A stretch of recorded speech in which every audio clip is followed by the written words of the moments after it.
And hello! We are back with another story time, and today we will be reading Sleeping Beauty. Once upon a time in a faraway land, there lived King Stephen and his wife, who held a great feast to celebrate the birth of their daughter Aurora. King Hubert of a nearby kingdom and his young son Philip were guests at the feast. The two kings made plans for Prince Philippe and Princess Aurora to marry on Aurora's 16th birthday. Three good fairies, Flora, Fauna, and Merryweather, also attended the party. Each of them brought a special gift. Flora gave the princess the gift of beauty. Fauna gave the princess the gift of song. Finally, Merryweather approached the cradle. Before she could offer her gift, a loud boom of thunder announced the arrival of Maleficent, the wicked fairy. She was very angry that she had not been invited to the feast. Maleficent looked down at the sleeping infant. "I also have a gift for you," she began. "Before the sun sets on your 16th birthday, you will prick your finger on the spindle of a spinning wheel and die." When Maleficent left, Merryweather tried to calm the terrified crowd. "I still have my gift for the princess," she reminded everyone. Raising her magic wand, the good fairy whispered, "Not in death, but just in sleep, the fateful prophecy you will keep. And from this slumber you shall wake, when true love's kiss the spell shall break." King Stephen, still worried about Aurora's safety, he ordered every spinning wheel in the kingdom to be destroyed. Then the good fairies came up with a plan. They told the king and queen that they would disguise themselves as peasants and raise the child deep in the forest. When the curse ended on Aurora's 16th birthday, they would all return to the castle. The king and queen reluctantly agreed. Flora, Fauna, and Merryweather gave Aurora a new name, Briar Rose. They took her far into the woods to live in a little cottage. There the fairies put away their magic wands so that Maleficent would never find them or Aurora. As the years passed, Maleficent and her henchmen kept searching for the princess, but she was never found. Finally, the wicked fairy sent her pet Raven out to search. "Oh, my pet," said Maleficent, "you are my last hope. Circle far and wide, search for a maiden with hair of sunshine gold and lips red as a rose. Go, and do not fail me." On the morning of Briar Rose's 16th birthday, the good fairies sent her out to collect berries so they could prepare her birthday surprise. After gathering the berries, Briar Rose rested in the glade. She sang about her wish to fall in love with a handsome prince. Her friends, the animals and birds, listened happily. Meanwhile, Prince Philippe had been riding through the woods on his horse Samson. Philippe heard the beautiful voice in the trees and took off to find the singer. Samson galloped along, and as he jumped over a log, the prince was thrown into a pond. He set his wet clothes out to dry. Moments later, without the prince seeing them, the animals brought a cape, hat, and boots to Briar Rose. They dressed up as her make-believe prince and danced with her. Prince Philippe followed the voice and discovered the beautiful maiden. He and Briar Rose fell in love at first sight. But when the prince asked her name, Briar Rose remembered that the fairies had told her never to talk to strangers.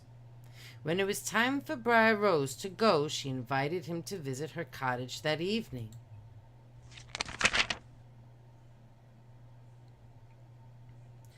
Meanwhile, the three fairies were having a difficult time with their party preparations. Fauna made a lopsided birthday cake. Flora and Merryweather had made a special dress for Briar Rose, but something about it just didn't look quite right. The good fairies needed a touch of magic to help them, so they agreed to use their wands just this once. Before trying out their wands, the good fairies blocked every opening in the cottage. They had to stop any magic dust from escaping and revealing their secret hideaway, but someone forgot to block the chimney. Maleficent's raven flew by just as some magic streamed out of the cottage chimney. At last the raven had found the princess. He raced back to the Forbidden Mountains to tell Maleficent. Snitch. By the time Briar Rose returned to the cottage, the party was ready. She thanked Flora, Fauna, and Merryweather for the beautiful new dress and delicious cake. "This is the happiest day of my life," she said. Then she told them about the handsome stranger she met in the woods. "I invited him to come here this evening," she explained.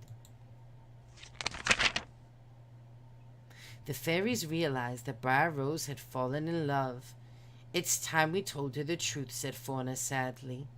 Briar Rose learned that she was really a princess who was betrothed to a prince named Philippe. "I'm sorry, child," said Flora. "Tonight we're taking you back to your parents, the king and the queen." As soon as darkness fell, the good fairies led a sad Briar Rose through the forest to the castle. As she walked, Briar Rose could only think of her handsome stranger. At the castle, Flora, Fauna, and Merryweather left Aurora in a quiet room to rest. Suddenly a strange glowing light appeared. Aurora followed it in a trance-like state. It led her up a winding staircase to an attic room. Inside the room was Maleficent, waiting by a spinning wheel. Aurora reached out. She pricked her finger on the spindle and fell to the floor. As soon as the good fairies discovered Aurora, they cast a spell over the kingdom, putting everyone to sleep. This would save the king and queen from heartbreak and give the good fairies time to find Aurora's true love. Only true love's kiss could break the spell. Between snores, the fairy heard King Hubert mention something about his son Prince Philippe wanting to marry a peasant girl. The fairies realized that Briar Rose's stranger must be the prince. They hurried back to the cottage to find him. But they were too late. Maleficent had captured Prince Philippe and was keeping him prisoner in her dungeon. The good fairies went to Maleficent's dungeon and freed the prince. Then they gave him the magical shield of virtue and the sword of truth. Prince Philippe used the sword to cut his way through a forest of thorns. There he came upon Maleficent, who had turned herself into a fierce and terrible dragon. But the dragon was no match for Philippe and the sword of truth.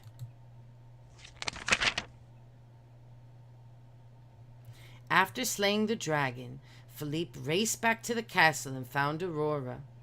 Kneeling down beside her, he kissed her gently. The princess awakened with a smile. Flying about, the good fairies woke up everyone in the kingdom, and that night the prince and his princess danced happily in each other's arms. The end. Hope you enjoyed today's story time, and I'll be back with another one soon. Love your faces. Toodles!